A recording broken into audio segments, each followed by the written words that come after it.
Welcome to another episode of Listen, Learn, and Love, hosted by Richard Osler. My guest on today's podcast is in my home on a monsoon rain summer day in Utah. We love monsoon rains. Is my new friend, Edward Leavitt. Welcome to the podcast, Edward. Hey, thank you, Richard. I'm really glad to be here. Edward messaged me a couple months ago. Every story's different, and he's going to share a story as a gay Latter-day Saint that's unique and different. As more background of Edward, before I get into what's unique and different, I'll just set the stage. He is in his mid-30s. He grew up in Gunlock, which is an area in southern Utah. I'm familiar with that area just because we used to run marathons down there, and Gunlock isn't actually on the marathon course, but is in that beautiful valley north of St. George. Edward's going to share his story as a gay Latter-day Saint, and that'll be a story that'll be different. It'll be the same. He's in his mid-30s, as I may mention. He served a mission in Scotland. One of the things that's really brave about Edward's story is going to share that he is HIV positive. We've done over 600 podcasts, and no one's shared that part of their story. And I don't know much about being HIV positive, but I think Edward will help reduce the stigma and increase the understanding about that. And it's really brave of him to talk about that. So you'll hear that. Edward is not active in the church right now, but I wanted to read a line from his outline that just is full of grace. Quote, "I want to make it clear, even though I no longer attend church and has some unpleasant memories of conversations, I still want the church to succeed and members to be happy." That just brought some tears to my eyes as I read that. He'll probably share that again in real life in the outline, but it just gives you an idea of this really good man. He's a real estate agent, successful real estate agent in St. George. He's single. But our joint prayer, we said a prayer before we started this podcast to be helpful for you. Edward's going to talk about feelings of being suicidal and even how this podcast and your stories gave him hope in some of his darkest moments. So perhaps he's returning the favor to other listeners that feel in really dark, unsolvable, heavy spots and alone and no one with quite the same situation. And perhaps the things that Edward shared will help you feel hope and feel a sustained way to move forward in your life.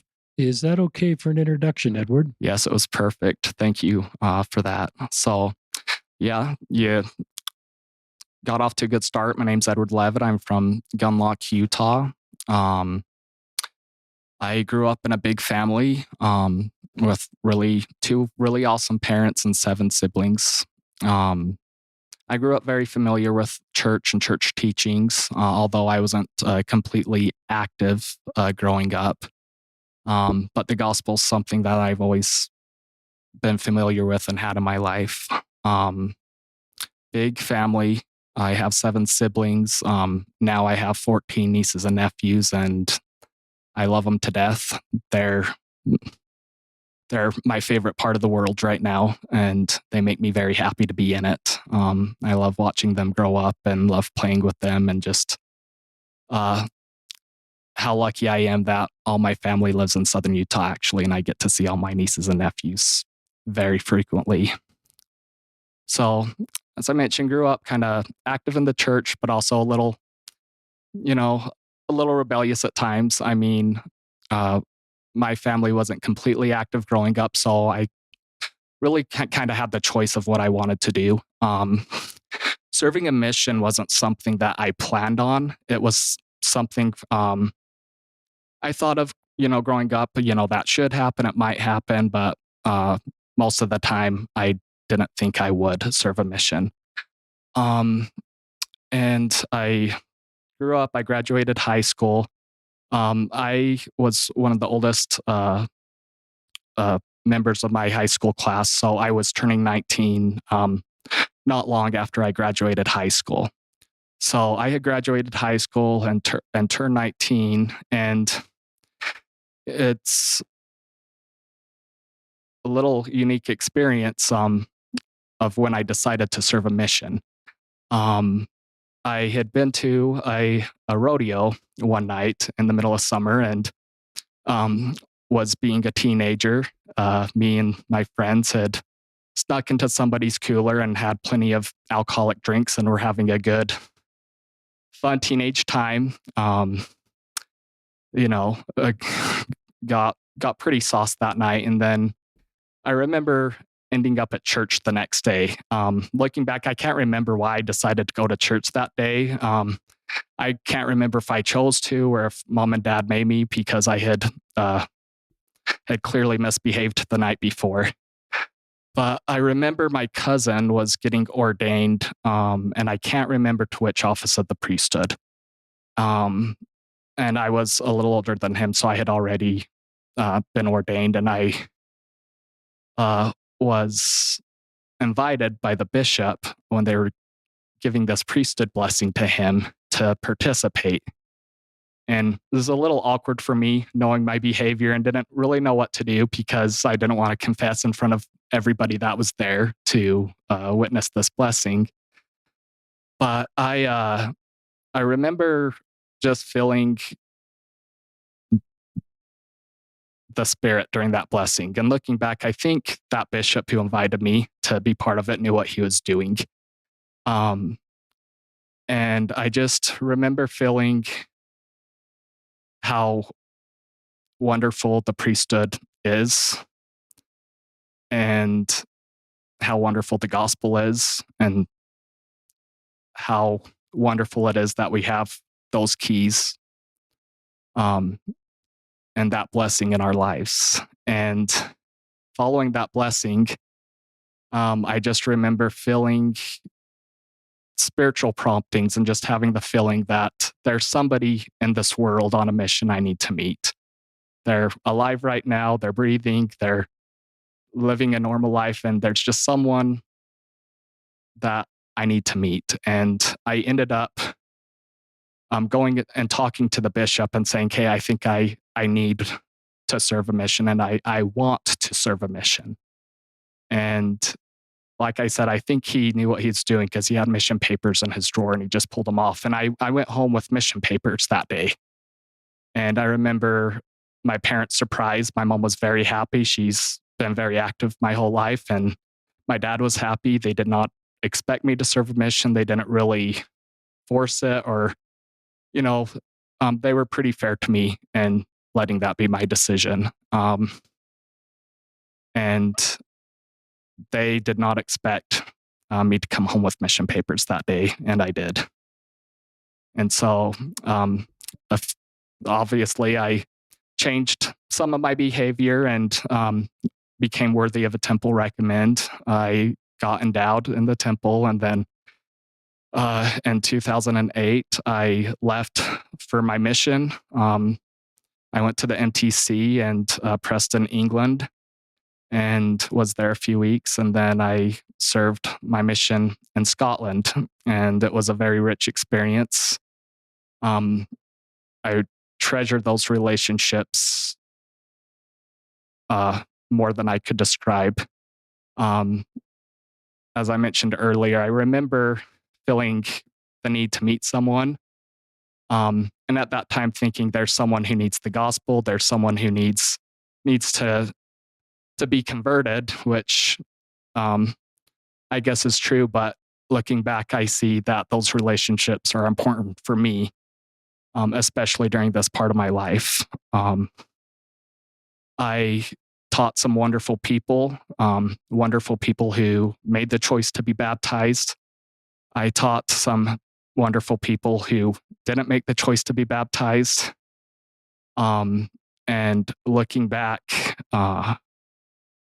I think it's hard to admit because a mission's just such a perfect experience, or we want it to be. But at that time, I thought to myself, they need to be baptized right now, or they're not going to go to the celestial kingdom. And I regret that was a thought, because these people are just so good, and God is fair, and we all have our own experiences and our own lives, and nothing ever happens at the same timing.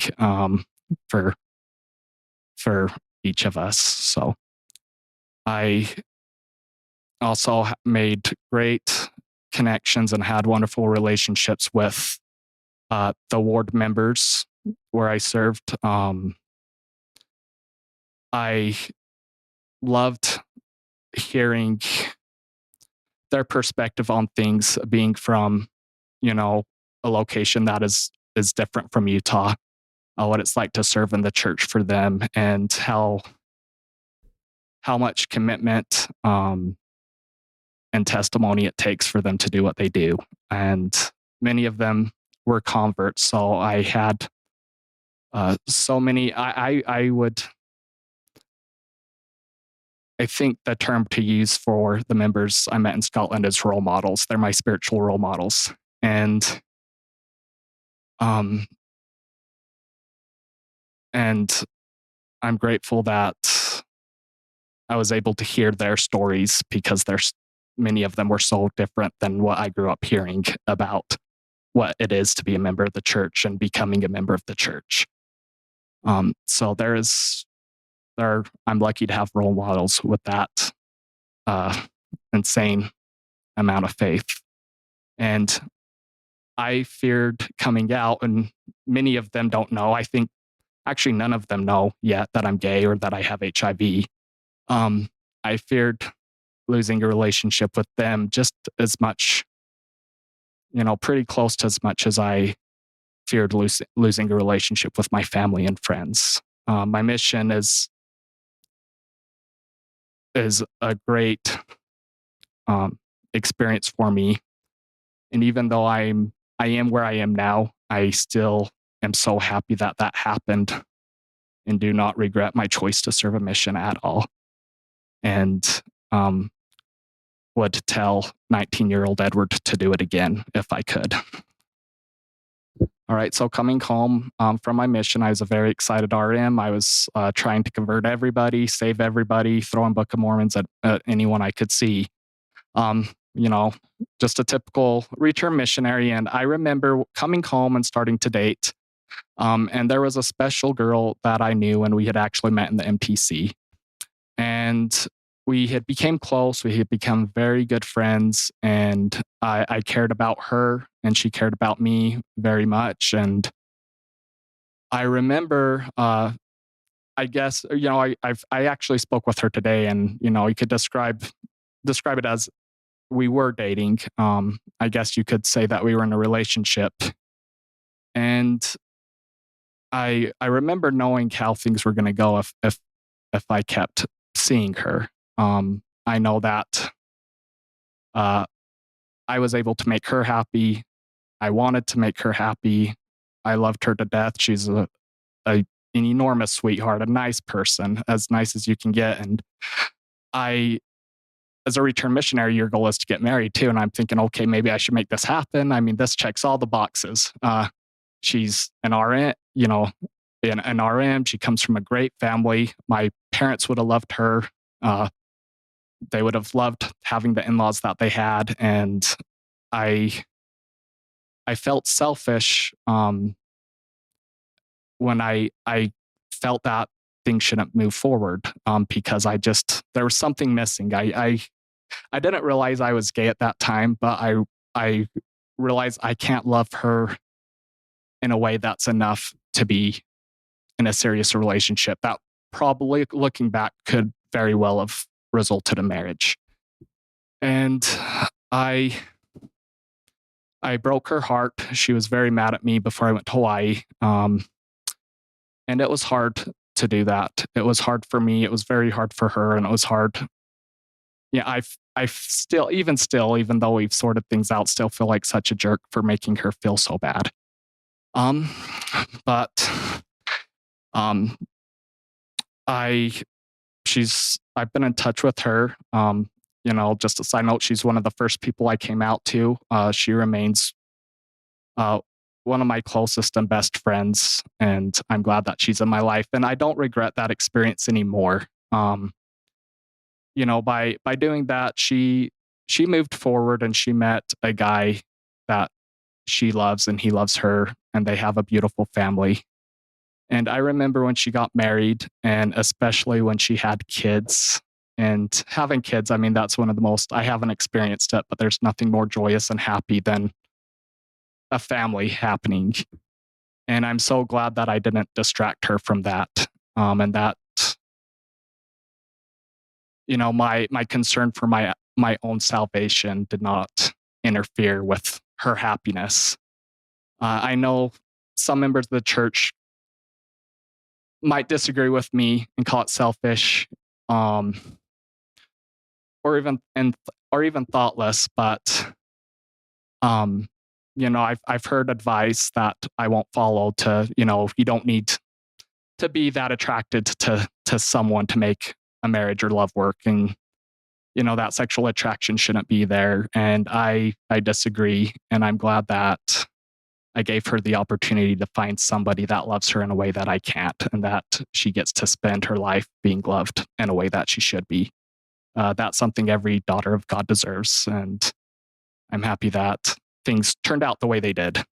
And I just want to mention as well, we're each different. I'm in a place where I'm pretty sure that a heterosexual relationship and marriage would not work for me. I know many people personally and on your podcast that do make it work and they have happy families.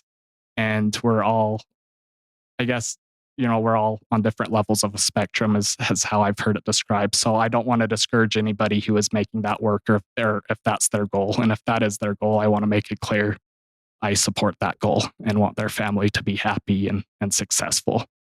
So I went to BYU Hawaii after I broke her heart, and was a pretty social person most part. The first year I was there, it was uh, a little weird because I didn't know anybody. Took some time to make some friends and acquaintances, but over time I kind of created a great network of friends and people, people that were played an important part of my life. Just as friends. I mean, I guess I was never bored during that time of my life, and I'm happy that my college experience was good. And in 2014, I graduated. I decided to come back home, to Southern Utah, and to to be closer to my family. That was a hard decision. I was worried about what kind of work opportunities were in Southern Utah. I was pretty adventurous. I wanted to see and be somewhere new, but ultimately I decided coming home was what was important. And we pause for a minute. All right. So, following BYU Hawaii, that part of my life went quick, and I was done with school and looking for a career before I knew it.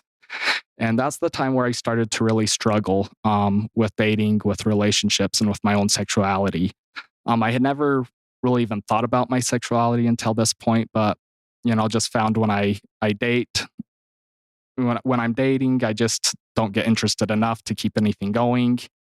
Um, and I fell into kind of a limbo where I didn't have any goals, anything that I was working on. I mean, I had finished mission school and all of that, and just I became very, in a sense, abusive to myself. I was very hard on myself for not having my life figured out, especially um, as each birthday came up and I was another year older. I remember getting to my late 20s and then into my 30s, feeling under accomplished and wondering, what my purpose was. And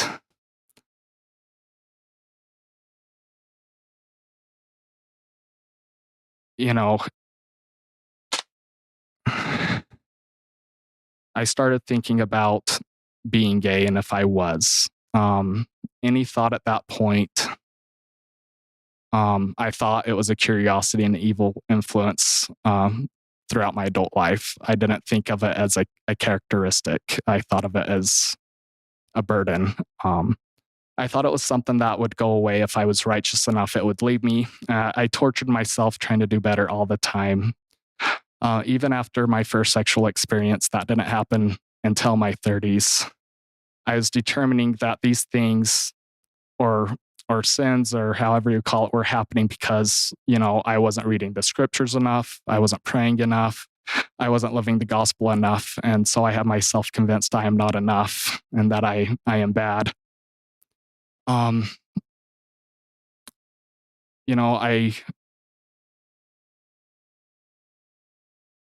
I found purpose in my and such strong purpose in my life from serving a mission and going to school.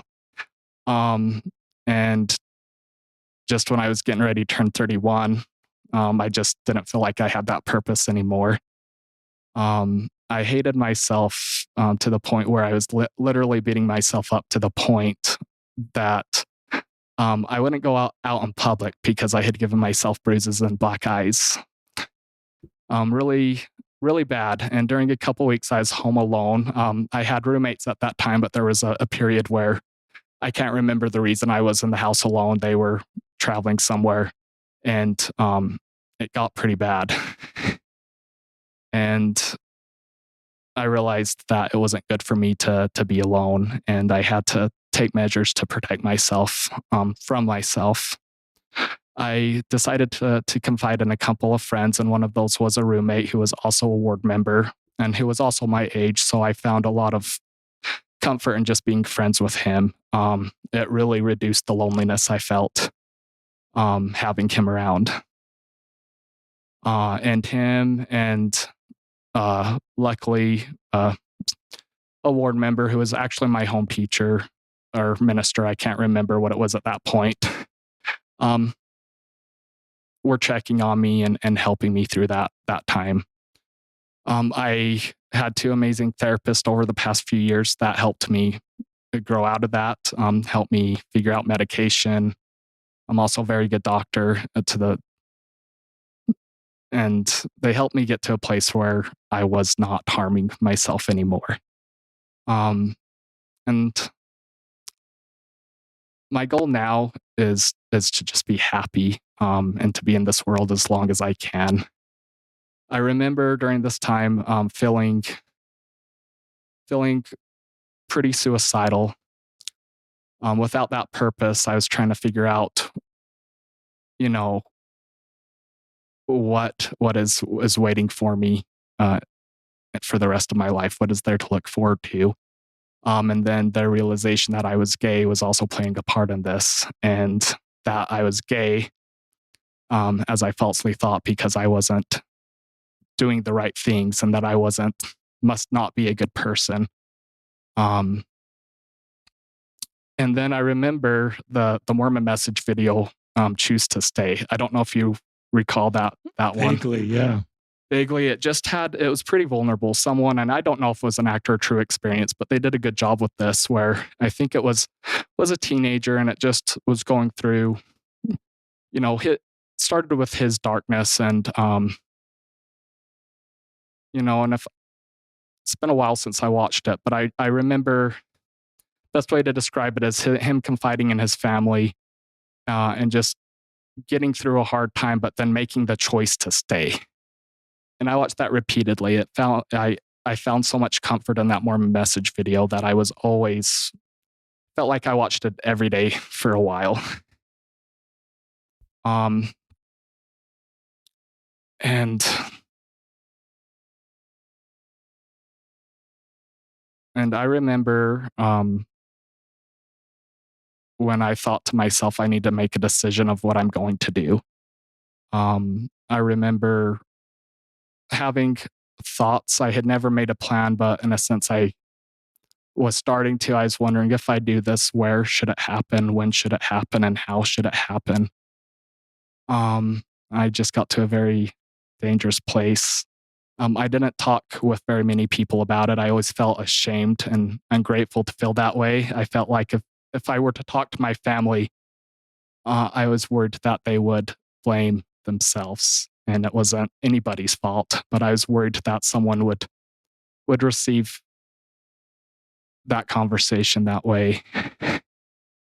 Um, and I would. don't know if I'm describing it the right way, but I feel like there's a lot of divine intervention. During this time, I was beating myself up so hard. I was avoiding family. Um, I think a lot of them are going to find out this happened if they listen to this. Honestly, I kept this to myself, and I hid it very well. But during those times, I had physical evidence of the harm I was doing to myself. I would stay home. I would work from home, um, and I wouldn't interact with anybody because I didn't want to get caught or discovered doing what I was doing. And the one place I went to get out of my house was the gym. And I remember I just kind of had my routine. They have like a cardio cinema. I like to run, and they have a cardio cinema where it's dark, it's quiet, there's not a lot of people around. I just head straight for that and do a run and then leave without a lot of people seeing that I was there. That was, I guess, my therapy during that time, is to just go on a run and get out of the house for a minute. And I would always purchase some pre-workout or some supplements before a workout. And there's a little shop in the front of the gym. And I remember, and it seems so simple and almost like nothing, but uh, the impact of the simple kindness I received by an individual that worked there, just the conversation, knowing my name.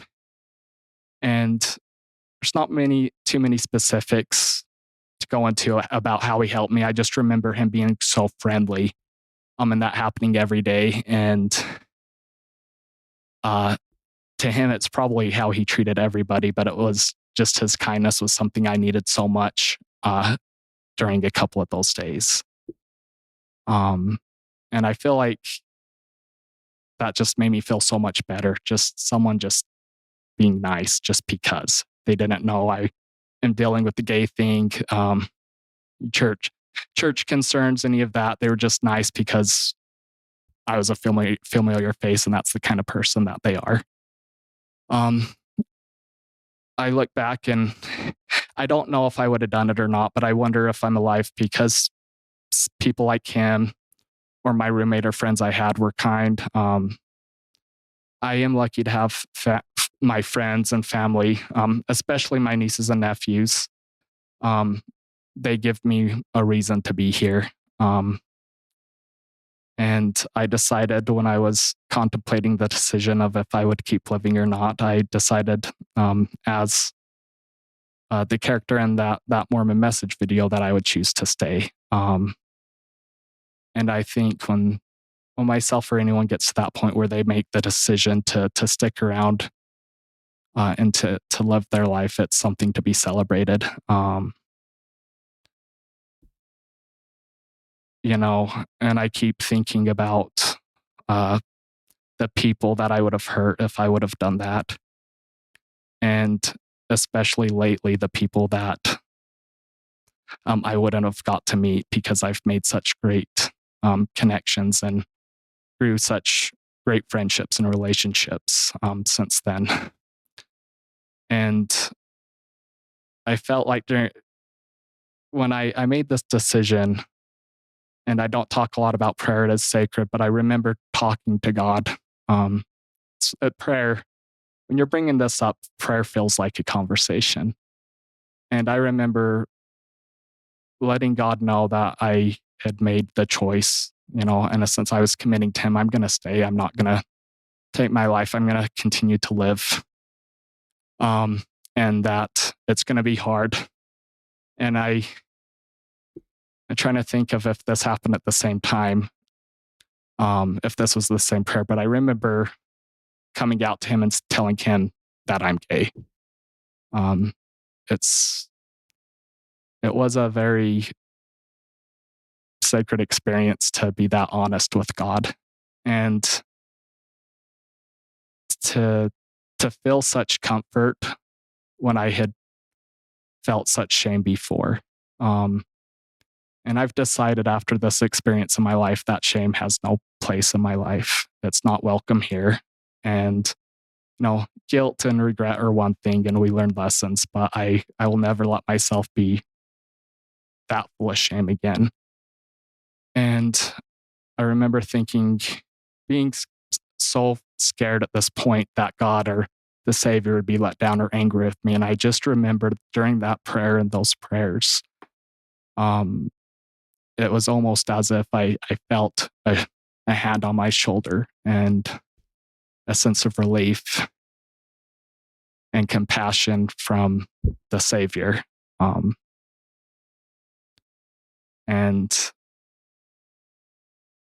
it's it increased my testimony of God's nature, that He is a heavenly Father. He's not out to be angry. He's not hoping to punish us for our sins. And we shouldn't do that to ourselves as I was. Um, and I got to a place where spiritually, spiritually, I didn't have things figured out, but I trusted God that I'll just do my best and things will work out. This plan is much bigger than me, and things will work out. But I was working on the shame I felt for being gay from the church side of my life, and then also I was trying to balance because there's two. It felt like there were two different worlds, two different sides. There's the church where being gay is just a no. It's something you don't do. It's we hear members speak um, strongly against it. And I was just figuring that out. I was able to just make it work and let hurtful words go and just be assured that God's plan is going to work one way or another. But I was also stuck where I wasn't out yet. And my interaction with the gay community was very limited until this point. And I remember feeling shame for not being out yet as well. So I was feeling shame from both sides. And I was in such a lonely place. And if my own experience taught me anything, it's to give other people room to come out at their own time, to do it in a way that is happy for them. It should be a happy experience. Unfortunately, it not always is. But I know how important it is to come out during a time that is, yeah. So I guess to get more specific of what I'm trying to convey here is from my own experience. I want to make it very clear that each person has the right to come out on their own terms, happily and safely. We all have different situations, different upbringings. And with mine, I was worried about the social setbacks I might have, um, just how society and my community and friends would accept me. And, I was scared of how it would affect my career. And luckily for me, as I came out, those things weren't an issue. But one thing I never had to worry about um, was being disowned. I knew if my family didn't like it, they wouldn't disown me. And there are others, yeah, it is 2023, but there are situations where it's physically unsafe for someone to come out.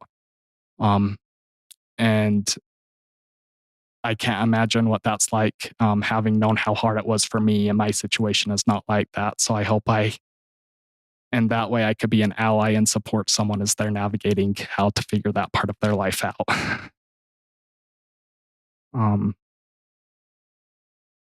I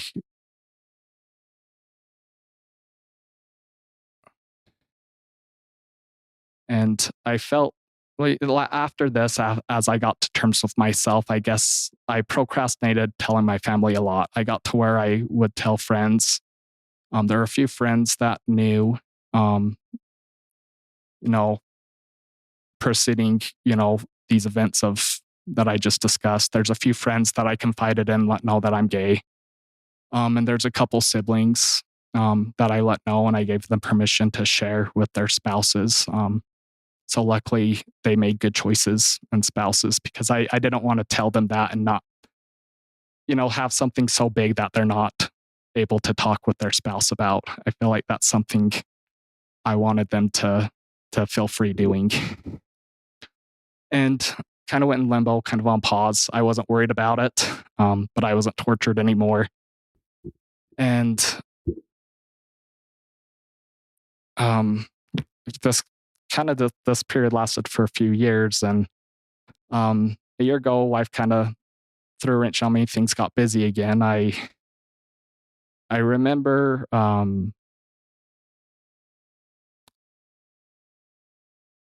almost a year ago, I was in the hospital, and this was kind of a dramatic situation. I had gotten a surgery. I had found out that I had um, a condition that was actually a birth defect that needed to be corrected, some malrotation. And during that surgery, a blood vessel was nicked, and I was internally bleeding for a while and hemorrhaged. And it took a while while I was staying in the hospital for this to be discovered. So I lost a lot of blood, and I wasn't doing very well. And this was a little bit of a scary time for, I guess, my family. I was kind of out of it, so I didn't care. But I know my mom was the person who was staying with me post my surgery, and um, when it came time to where we had discovered what was going on and how serious that was, she wanted me to get a priesthood blessing, and I she didn't know I was gay. She didn't know I was sexually active, and I felt a little awkward about getting a priesthood blessing.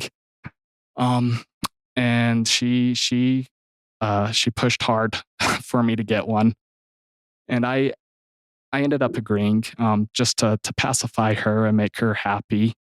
Um, but I'm glad now that I let that happen.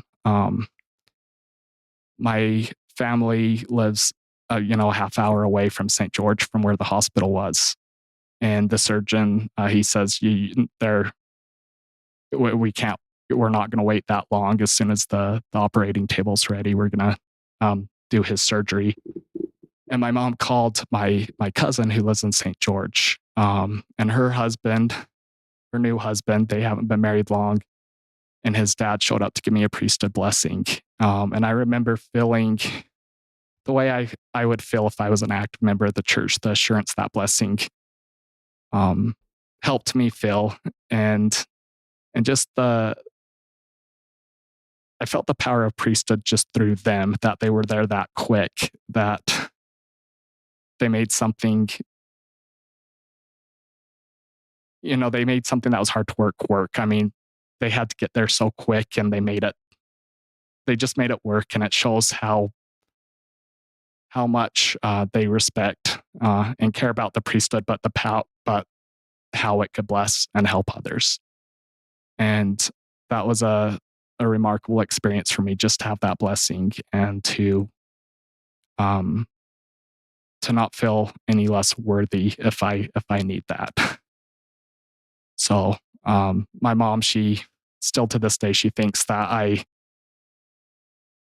I only did that because she wanted it to be done, but she doesn't know how happy I am that it happened, and how grateful I am for the priesthood holders who let me experience that when I thought it was something I wasn't going to experience anymore. And it was a comfort. I mean, I got that problem corrected, and things went well after that, and I'm healthy and happy now. So That's great. uh, You're doing a good job. Keep sharing, Edward. all right. So yeah, if there's any questions at this point, interrupt. I mean, this is a long story with a few different parts, but Keep going. yeah, I got over that time, and I was a happy and healthy person. I was working, life was going good, and as to the point where I was talking with my brother um, who knows that I have that I'm gay, that I'm thinking about coming out, because this experience, I mean, it was a serious experience. I wouldn't call it a near death experience, but that experience where I needed a blessing had me thinking about life and that I wanted to make it matter and I want to start living um, exactly as who I am and to not waste any more time in the closet. And so I was getting ready to come out, and then um, that's the time.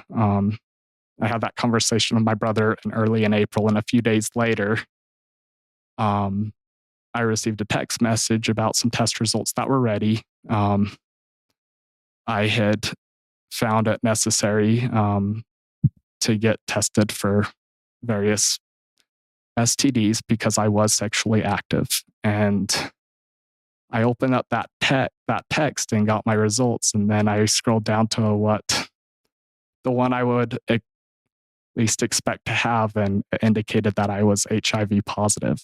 Wow. And I just remember feeling floored. That feeling when your soul leaves your body. That definitely happened. Um, and this brought to light some new fears. This is a disease. I mean, and we'll talk about how it's manageable and how you could live a normal and happy life at HIV, but not everybody knows that. And I didn't even know that until, a couple years ago, when I started interacting with other gay adults and dating. I did not know that HIV was manageable. I thought if you got it, yeah, it really sucks. You're gonna have it until you get AIDS and then die. And it's not like that anymore. And but I realized not everybody knows that because I didn't even know that until way into my adult life. And this, created fears of how my family would react and just the fear it would put them in. And so I decided that I was just going to lay it on the table and tell my family that I have HIV, but also that I got it because I'm gay. I know HIV doesn't discriminate, you know, it doesn't discriminate between certain demographics or whatever. I mean, anybody could get it, but it is more prominent in the gay community. And so I decided to come out both at once. And I remember just trying to figure out how I'm going to tell everybody. And I have 5 sisters, and a lot of them are the same age. And I'm like, okay, I can't tell one before the other because it will be a fight if one gets gets to know before the other one, or so I sent out the same text to each 7 of my siblings. Just I think it'd be great if yeah. you read the text. Yeah, because this is after I thought about what details are important for them to know, as well as the diagnosis of having HIV and being gay. And the message reads, "I have something to talk about, and it's hard. It's painful, humiliating, and daunting. And I'm sorry I'm doing this via text and not in person. But I'm not able to talk about it with you out loud yet. You're gonna find out, and I'd rather you hear it from me. Your brother is gay. Also, your brother tested positive for HIV last week. I'm still waiting to take a confirmation test to make sure, but I wanted to do what I wanted to do before I told you this, but I'm telling you now because I don't want you finding out from anyone else. The chances of a false positive are 3 in 1,000, so it's very likely this is a challenge I'm going to deal with the remainder of my life or until there's a cure. This is not a death sentence. There is treatment that will prevent this virus from progressing. As long as I stick to the routine I'm supposed to, I can live a healthy, long life and will not pass it to anyone else. Regarding my sexuality, I know this might be hard to process. I have been trying to for years and I am still working on it. I can't imagine having this news dumped on you like this, and I'm sorry for any difficulty, sadness, and confusion this may cause. Please talk with who you need to, but with our family's privacy in mind. I know this is something you will need to talk about. With this is something you will need to talk with someone about, and I'm comfortable with you sharing it with your spouse, significant other, or trustworthy friend. My biggest fear in all of this is my relationship with my family. I am the same person you knew before this happened. It's one of the countless characteristics that define who and what I am. I'm still Edward.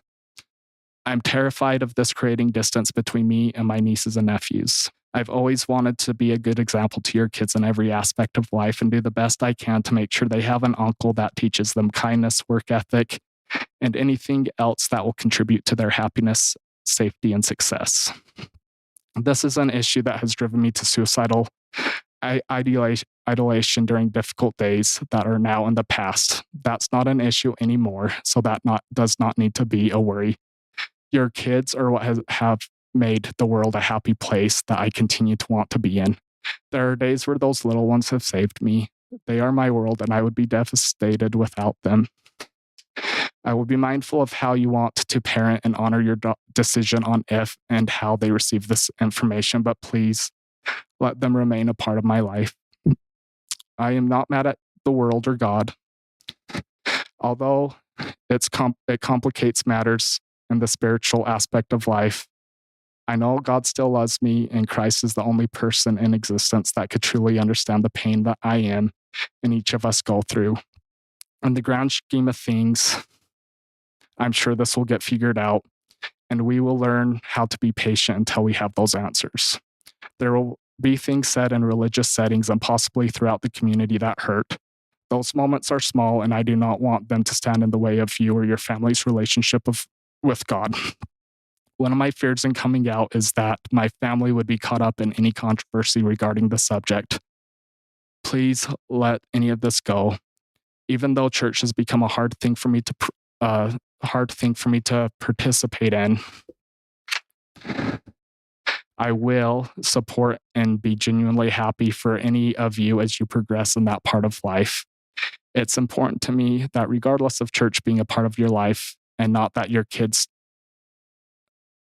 it's important to me that regardless of church being a part of your life or not, that your kids know about Heavenly Father, that they are loved by Him unconditionally and more than any of us can comprehend.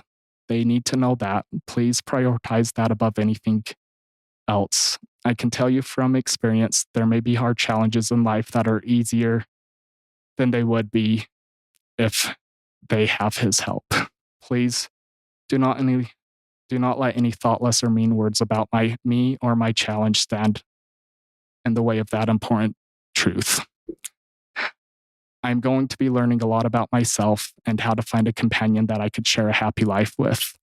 This might be complicated or even seem uncomfortable for some, but please be mindful that I've supported each of you in your choice of a companion, even at times it was hard and I didn't understand the choice that you're making. As I said in the beginning, it's hard to talk about this, but you need to know, and now you do. You may have questions and a lot to talk about, but I don't want to talk about it too much right now. I've avoided visiting lately. This just isn't a conversation I want to have. I want to do normal things and not worry about this as much when I'm visiting. So I just wanted to be transparent and let them know. And I'll mention this was sent in April. This is a conversation that my family members and I have. And it's increasingly becoming easier to talk about. I did not expect, with my upbringing, you know, somewhat religious, a lot of families active in the church, but, raised on Christian values, kind of in a conservative way. I thought at least I have 7 siblings. I mean, I thought at least one of them might not take it well, and all 7 have been really good to me, and my parents have been really good to me. Um, so I was surprised in a good way, and I'm grateful for that. Um, that every member of my family has treated me so well. and that as I've even confided in coworkers and my broker, our mentor is the best way to describe her, has shown me support. And the friends that um, know have been great and treated me the same, which was important to me. I guess I held on to that stereotype, especially because I'm somewhat athletic, very social, and I was worried all my guy friends would be weirded out around me. That, oh, it's the gay friend, he might be hitting on me, and I haven't been treated like that at all. So I'm very grateful for my friends who have treated me so well, and for my uh, my broker or my mentor, because I was so scared of how this would affect my career, as people come to find out. And I I find it amazing that independently, one from another, that I hear the same phrase, "We've got your back." I remember her saying, when I told her I'm so worried about how this is going to affect work life, and and just the mental aspect of it, staying busy and being productive. And she's just, you know, she told me specifically, we've got your back. And I remember the other day I was with my brother-in-law. And I was helping him build some fence. Um, and it was a fun experience for me because I hadn't done physical work for a while. I'm not used to office stuff still. I grew up very doing those kinds of things. But when we're driving back, I remember we're having a conversation about this part of my life. And he's like, I want to make sure you know that we've got your back. And I've heard that from more than once, we've got your back, or I've got your back. And I'm very grateful to have wonderful people in my life and to have allies from the minute I came out. I think how my parents reacted to this um, is such a great example. And I hope that any parent who at some point has a child come out considers how my parents treated me when I did. And I'll just read a text from my dad. Um, and just backstory, my dad, I mean, the men in my family are rough around the edges. They're not we're not emotional people, and it's important for us not to show that most of the time. That's kind of how I was raised. But after staying a few weeks away from family and just having my head in the sand, after I let everybody I know that I'm gay and I have HIV, I get this text. He says, and he never texts also, so this was unusual just to see this message come through. It says, Edward, this is your dad, and I'm not very good at expressing myself very well. You know, you know that, but you need to know that you're my boy, and I love you very much, as well as your mother and all our family, my kids and my grandkids. You all mean more to me than life itself. Yeah, I don't talk well, but you need to know that I'm very proud of you and the man that you have become.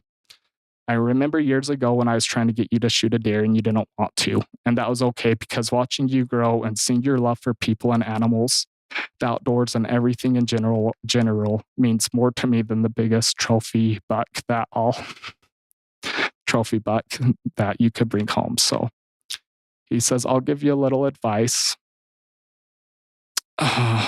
But grandpa gave me years ago. Never believe anything you hear and only half of what you see and think you know for sure, because you're either be nothing to it or more to it than you could ever know. Then he goes on, this is your home and you are always welcome here. And as long as anyone else you are with, whether they be male, female, black, white, yellow, I'll just do my best to make them feel welcome and at ease. There are things in life where there are just bigger pictures. There are things in life where there is just way bigger pictures. Things that we know. Come see us when you're ready. Lucy was a pet. Lucy misses you very much and needs a treat. I know I'm rough around the edges, but you know my way. I don't be mean to be. I just want you to remember this is your home and you're always welcome here. I will always be proud of you and have your back. Again, someone saying, I have your back no matter what. And Wow, that was terrific. yeah, it was. I'm sorry. It's hard for me to read my handwriting here, or the print of this, but I took notes of what he said to me. That matters so much. And I've, as I've been out, I've interacted with a lot of people in the gay community, especially parents. And as I've done this, I realize how remarkable it is that I have the parents that I have. Um, I find with many of my gay friends um, that uh, their experience was not as as happy as mine was. They're, you know, I hear a lot, we love you, but we don't agree with this lifestyle or whatever. And there was none of that. With my parents, there was just unconditional love. I'll point out we come from a culture that's even more conservative than you could imagine. Being gay is something that there's not a lot of understanding about.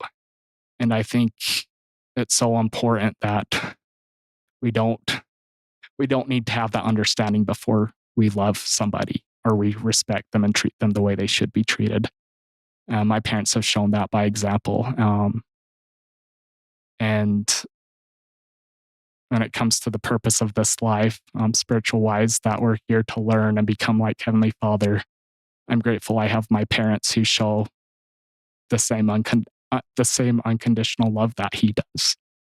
Um, and when I'm learning to be like Him, uh, there's a great example that I get to see and interact with every day. So I love my family and I'm very grateful that I have the parents that I have. Um, uh, HIV, I mean, I wish I would have came out before I had HIV, but I think the two just I don't know, they build out I think just doing them at once made me very vulnerable. I mean, I just stripped a huge Band-Aid off and these conversations are I guess I just reached to the point of everything I talk about is comfortable. I have to think before I speak, make sure I'm not getting too heavy because at this point I'm not scared or ashamed of any part of my life. But and I have been talking about HIV a lot as I interact with the gay community, my family. There's so much stigma behind this disease, and there's so much information that people don't know, um, and that uh, people should know, especially if they're vulnerable and at a higher risk to this disease. I didn't know when when I came to the realization I was gay and started dating other men. I did not know what PrEP was. PrEP is a drug, and it's more available than one might think, and it's more affordable than one might think. But PrEP is a drug that prevents the spread of HIV. If you are on that medication and you're exposed to HIV, it will prevent you from getting it. Um, and many people don't know about the medicine I am on. I was too late with the PrEP, and it's kind of a struggle for me. And I get mad at myself because I was almost there. I had been looking into it and started the process of getting it, and it just, I just, yes, I got too comfortable and wasn't as cautious as I should be, and didn't respect myself. Um, when it came to my choice of interacting in sexual encounters with other people. I know that's a pretty specific topic, but um, that's true. That's what happened. You know, I got HIV from having sex. And looking back, there's the medical part of being safe. But I regret it was an experience that can only be described as simply a hookup. I mean, even before I found out that this experience had infected me, it was already something I regret, where there was no care or respect or or any of those things that should be there during that type of interaction with another human. Um, but I have it, and um, you have medicine that prevents HIV, but I'm on a medicine that suppresses the virus to where your viral load is so low you can't transmit it to anybody else, even sexually. Um, it keeps the progress. It keeps the virus from progressing. Um, and I like to refer to people to a doctor, a medical professional, to answer these questions um, specifically and correctly. But my understanding is that it keeps it kind of dormant. So even though I will carry the virus, it will never, um, it won't, it suppresses it and keeps it from becoming AIDS. And I'll live a normal life. And uh, I just have to take that pill every morning to make sure and to keep that viral load low and undetectable and untransmittable. Um, and I hope that it stops with me. I feel like I'm fighting the virus when I tell people how to not let it happen to them. I feel like I'm winning a battle with it if I help someone become aware of PrEP or my own or sharing my own experience to where there's safety in the medicine part, but there's safety in the choices you make. And I've made an effort to not let shame be a part of a conversation about sex because you know in my gay world it was you're an active member of the church, but then when you leave and you're gay, it's all of a sudden Sodom and Gomorrah, and that's the lifestyle you're choosing. And I want to make it. Um, I want to share that throughout my experience. Especially lately, I find that you could hold yourself more to that you can, as you're dating, expect interactions with people where there's more respect than that, or where you could get to know them more personally than that. Um, and you know, doing that also prevents this from happening. Um, you know, you can, it's okay to.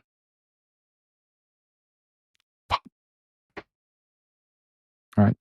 So moving on, coming out has been a remarkable and happy experience for me. My relationship with others is more trusting and genuine.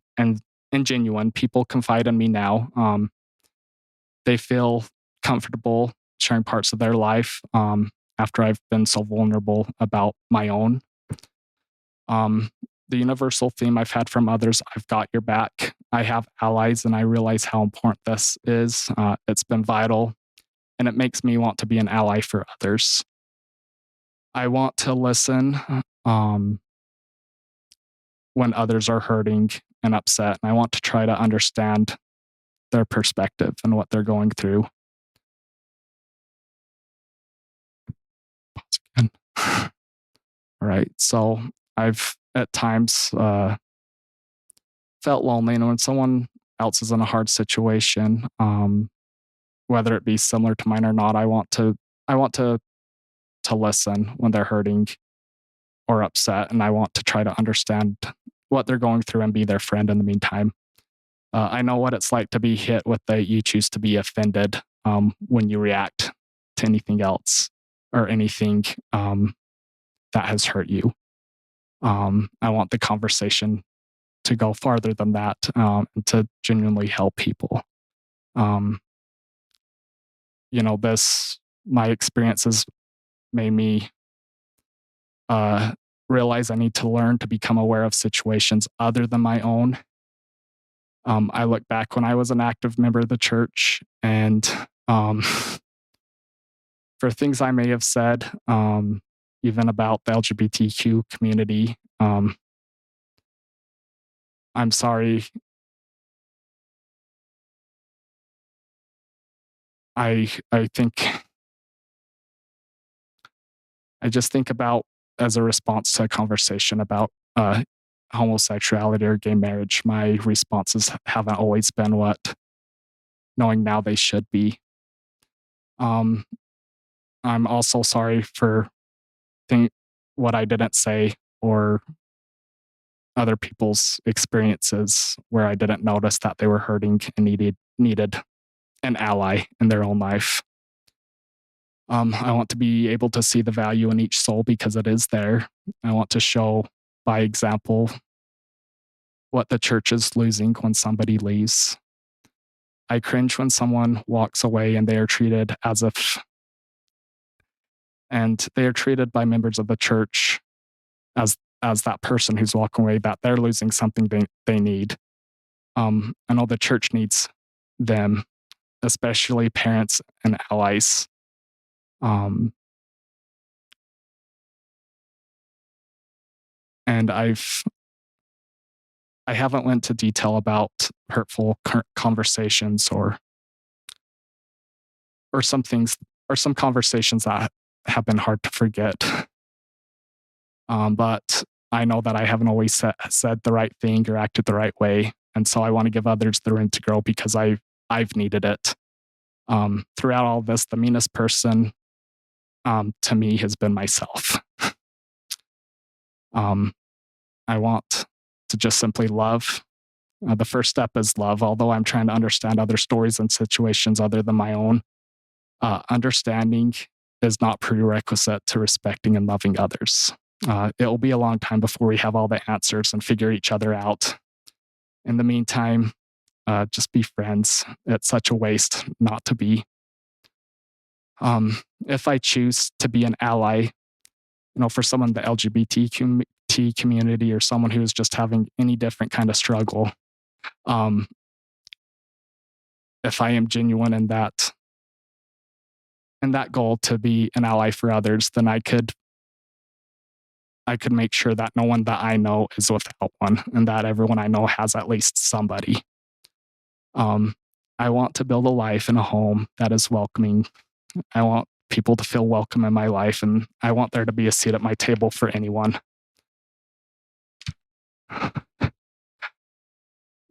Looking back, there's been times where I wish I could have taken this from me. I'm glad I am gay.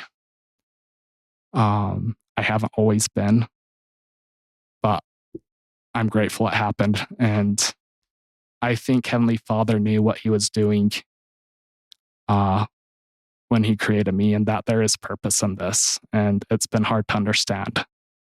But he knew what I needed to learn in this life. And I genuinely believe that he had my and my family's best interest and happiness at heart when he made this plan for us and we chose to come here and what we'd be experiencing in this life. Um, I hope to be someone that speaks up um, when someone needs to be spoken up for. Being a member of the LGBTQ community and becoming aware of situations other than my own, I've learned that it's important to speak up for our brothers and sisters. So I'm grateful for each of you that have listened to my story. And I'll tell you that the reason I am doing this, and for me, it's because growth happens when we hear each other's stories. I have listened to this podcast on some pretty hard days and it has been helpful. I'm thrilled to be on this end of things and to be telling my story and validating to even myself that it is important. I want to finish off um, by making sure anyone who feels broken knows that they're not. I learned that I am not broken and I never was. I thought of that analogy with the weed eater on the way here. I like to be outside to do yard work, and forever I had no idea how to load the string in the weed eater. I don't know if you know what I'm talking about. Yeah. But I would get angry and beat the crap out of weed eaters and would waste so much time trying to get a task done in the yard. Um, and I think I could compare myself to that. I mean, the weed eater wasn't broken. I just didn't understand how it worked. Um, and I damaged it trying to fix it, even though it wasn't broken, and wasted so much time on something that would be helpful if I would have just learned how to use it. And during the past few years, I have tried to fix myself. I've treated myself like that weed eater, just beat it up, trying to fix something that wasn't broken. And I just needed to see how it works. Um, and that's the one thing I want to make clear is that um, I don't need to be fixed. And this is something that I'm happy about. And even though my answer to would you, would you get rid of this if you could? Would you wave a wand or whatever and make yourself not gay? There are plenty of times in my life where I'd said, yes, please get rid of this.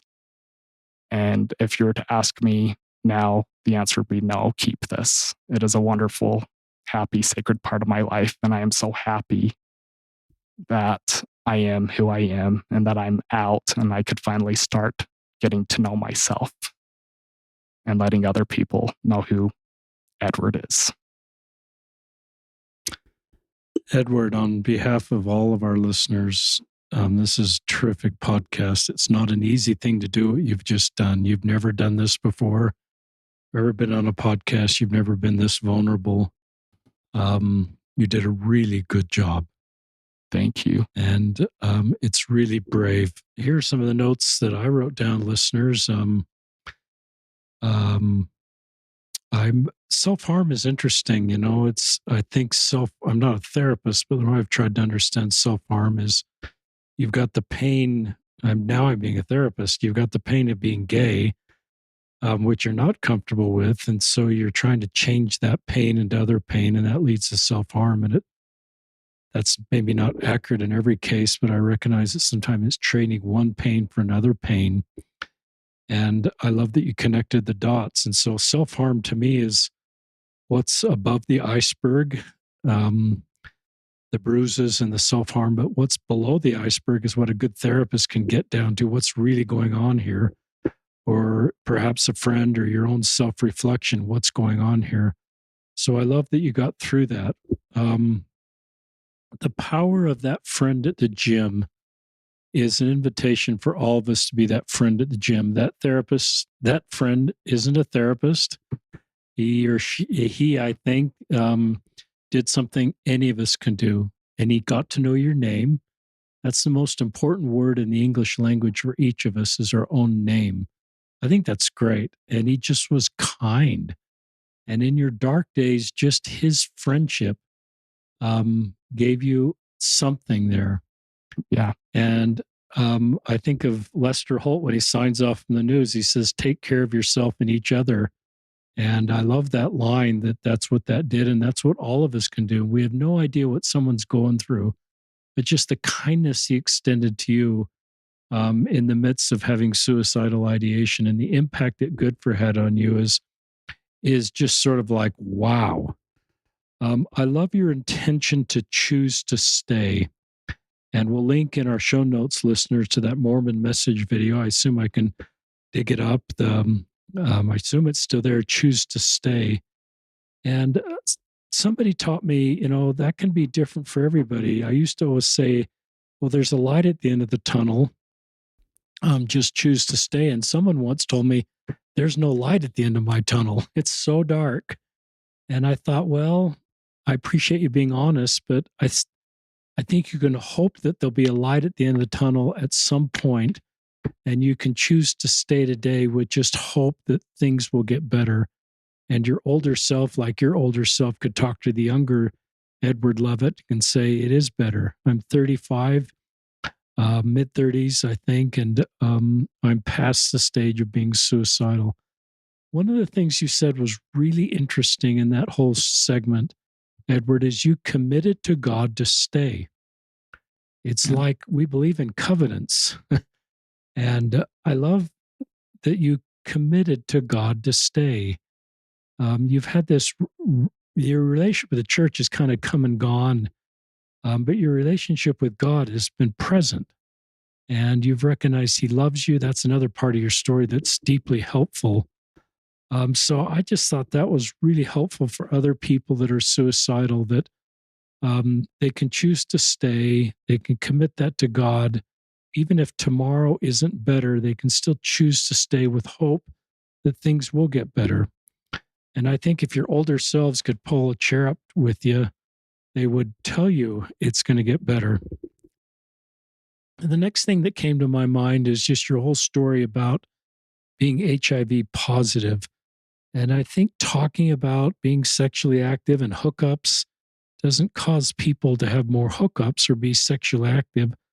I think it helps de-shame that part of your story and just help people make better decisions.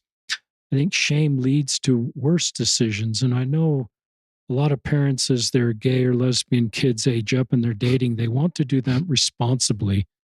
And so I think often being out to your parents and intentionally dating with boundaries and with goals and with trusted people in your life talking about your dating. So you got to be out to do that. Mhm. And you've got to have family. So younger people are doing that a little bit better generally. They may be out, they may be talking to their families. And so I think they're a little more likely to have boundaries, less get into the hookup game. I sometimes say you know, these are all ways to live life outside the teachings of our church, but some are better than others and some are just more thoughtful. So I think you're in a really good spot now. I think you want a long term monogamous relationship.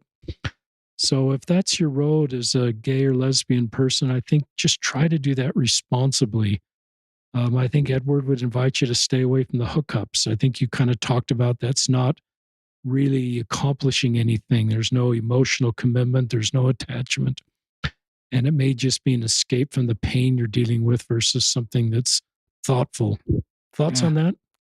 I'm glad you mentioned that. And uh, the one thing I learned is just how important it is to get to know someone you share that part of yourself with. Because I specifically look back at the person, I'm aware of who I got it from, and I don't know this person at all. Um, and regardless of how sexually active anybody chooses to be or not, it's okay to practice safety, just not physical safety, but for your emotional and mental well-being as well. And um, even though my my lifestyle's outside of the church teachings, as you said, many of us are of us, some of us are in that situation. You still have the right to expect uh, safety and familiarity with the person that you're sharing that part of yourself with. Yeah, I think it's really helpful for you to talk about that and respect for being open and de-shaming that. And yeah, I think you need to start date. I mean, this is dating advice, I'll take it. but Yeah, I not for you. But need. just I think you need to be your best personal self before you start dating if you're gay or lesbian, and try to go a position of strength. I'm not inviting you to same sex date, but if you feel like that's your path, I try to do that when you're in the best physical and sort of head space, and kind of the opposite of vulnerable and looking for validation, because sometimes you can get taken advantage of, somebody that'll validate you and you're vulnerable, and that can lead to sexual activity that you don't desire, don't want, or regret later. And if that has been part of your past, pragmatically, like Edward's saying, I'm just going to learn from that. I'm going to keep God in my life. I'm going to talk to Him about what's going on in my life. I'm going to shame wants you to look backwards in a whirlpool of self-loathing. Sort of hope and the atonement, I think, wants you to look forward and saying, I'm going to learn, I'm going to grow, and that's part of mortality. And I think you're doing that, and your story helps.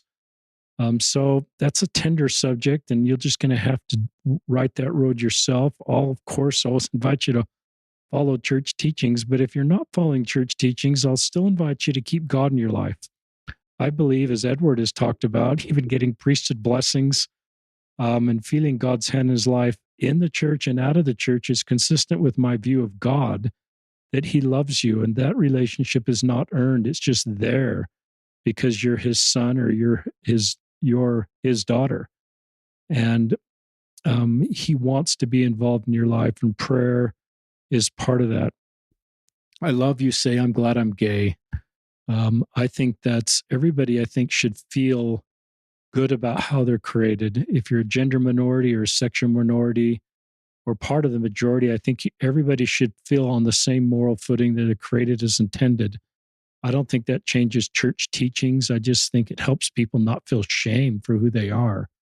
And this has been a de-shaming podcast. That's one of the themes of your podcast is your brave story de-shames a lot of these situations and helps other people. I love your text to your family. It's well written and so thoughtful and a great way to handle that. I love that all 7 of your siblings responded positively. Your dad's text brings tears to my eyes. Someday your dad's going to be gone, just like everybody, and you'll always know how your dad feels about you. Yeah. And that is just a beautiful parenting moment from a really thoughtful dad, and saying you're welcome in the home. I love you. There's no strings attached. There's no condition.